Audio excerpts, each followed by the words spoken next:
आज हम अमेरिका के सबसे बड़े और पेचीदा स्कैंडल्स में से एक जेफरी एप्स्टीन केस की गहराइयों में उतरेंगे।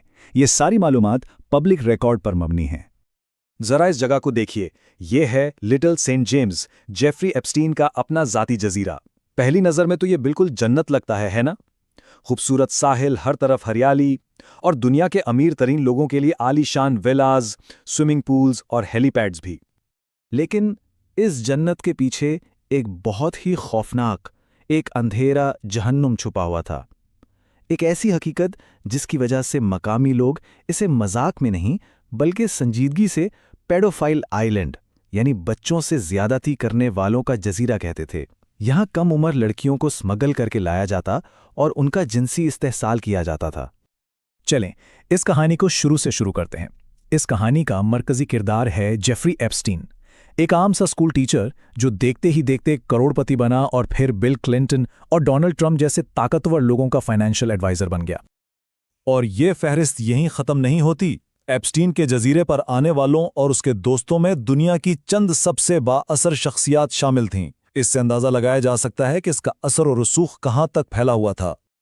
ये कोई छोटा मोटा जुर्म नहीं था, बल्कि एक पूरा मुनज़्ज़म निज़ाम था, एक पिरामिड स्कीम की तरह। एप्स्टीन पहले एक लड़की को फंसाता, फिर इसी मुतासरा लड़की को इस्तेमाल करके मजीद लड़कियां लाने पर मजबूर करता था।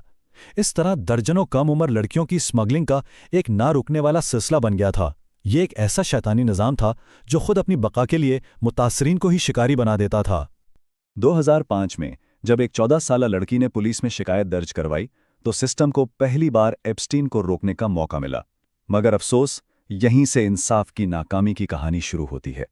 ये मामला एक छोटी सी शिकायत से शुरू हुआ, लेकिन बहुत तेजी से फैल गया। चंद ही महीनों में पुलिस ने 35 मुतासरीन की निशानदेही कर ली और फिर जल्दी FBI भी इसमें शामिल हो गई, जिसने 36 कम उम्र मुतासरीन के साथ एक बहुत बड़ा केस तैयार कर लिया था। तो एक तरफ एप्स्टीन पर बैनुल-अक़वामी जिनसी स्मगलिंग जैसे संगीन इल्ज़ामात थे जिनकी सज़ा उम्र कैद तक हो सकती थी, लेकिन फिर पस पर्दा वफाकी अटॉर्नी अलेक्जेंडर अकोस्टा ने एक खुफिया प्ली डील कर ली। ये एक ऐसा कानूनी मुआहदा था जिसके तहत एप्स्टीन ने छोटे मोटे इल्ज़ामात कबूल कर लिए और बदले में से तमाम बड़े वफाकी इल्ज़ामात से मुकम्मल कानूनी तहफ़्फ़ुज़ मिल गया। और सबसे अफसोस की बात, मुतासरीन को इस डील की हवा तक नहीं लगने दी गई। और सज़ा के नाम पर क्या मिला? इंसाफ के नाम पर एक मजाक।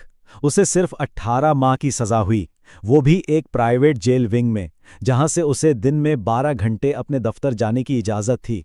मतलब ये सज़ा कम और एक तरह की छुट्टी ज़्यादा थी। ये निज़ाम की एक ऐसी नाकामी थी जिसने एक मुजरिम को खुली छूट दे दी। इस डील के बाद तकरीबन एक दहाई तक इस केस पर मुकम्मल खामोशी छा गई। एप्स्टीन आज़ाद घूमता रहा, लेकिन फिर एक तफ्तीशी सहाफ़ी ने इस मामले की तह तक जाने का फैसला किया। कहानी में एक बहुत बड़ा मोड़ तब आया जब नवंबर 2018 में मियामी हेरल्ड की सहाफ़ी जूली के ब्राउन ने अपनी रिपोर्ट्स की एक सीरीज शाये की जिसका नाम था परवर्जन ऑफ जस्टिस, यानी इंसाफ का कत्ल। उसने इस खुफिया मुआहदे को पूरी दुनिया के सामने बेनकाब कर दिया और इस मुर्दा केस में दोबारा जान डाल दी। इस सहाफ़त का असर फौरी और ज़बरदस्त था। अवाम में शदीद गुस्सा फैल गया और कानून नाफिज करने वाले इदारों पर दबाव इतना बढ़ा कि उन्हें दोबारा कार्रवाई करनी पड़ी और आखिरकार जुलाई 2019 में एप्स्टीन को एक बार फिर गिरफ्तार कर लिया गया। लेकिन जब लगा कि शायद अब इंसाफ मिलेगा, तभी एप्स्टीन की गिरफ्तारी के सिर्फ एक माह बाद कहानी ने एक ऐसा चौंका देने वाला मोड़ लिया जिसने मुतासरीन से उसे अदालत में देखने का मौका हमेशा के लिए छीन लिया। सरकारी तौर पर तो इसकी मौत को खुदकुशी करार दिया गया, लेकिन इस ऐलान ने आवाम में शुकूक व शुबहात की एक बहुत बड़ी लहर पैदा कर दी।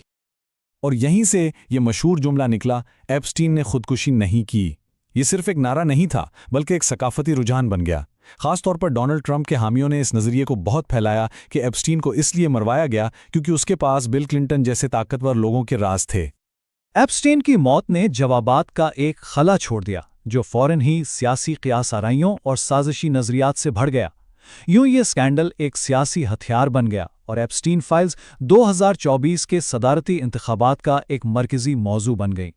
इस माहौल में डोनाल्ड ट्रंप ने इन साजिशी नज़रियात का भरपूर फ़ायदा उठाया।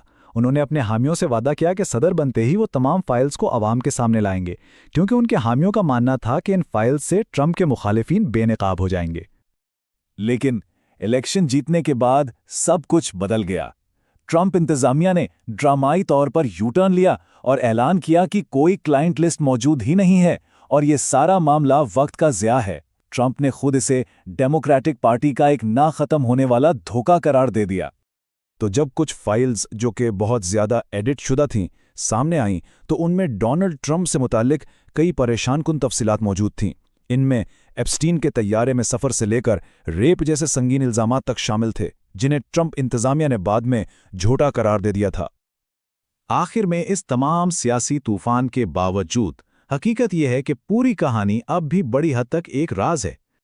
ज़रा इस नंबर पर गौर कीजिए, 10 लाख से ज़्यादा। अंदाज़ा है कि इस केस से मुतल्लिक इतनी दस्तावेज़ात अभी तक आवाम से छुपाई जा रही हैं। ये एक बहुत बड़ी तादाद है जो जाहिर करती है कि कितना कुछ अभी भी राज के पर्दों में है। और जो दस्तावेज़ात जारी की भी गई हैं उनका हाल कुछ यूं है कि उनमें नाम, तारीखें और अहम मालूमात को काले मार्कर से छुपा दिया गया है।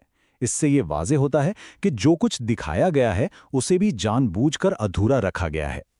तो आखिरी और सबसे अहम सवाल आज भी वही है, उन जारी ना की गई और काली स्याही से भरी फाइलों में आखिर कौन से ताकतवर नाम और कौन सी तारीख हकीकतें अभी भी पोशीदा हैं।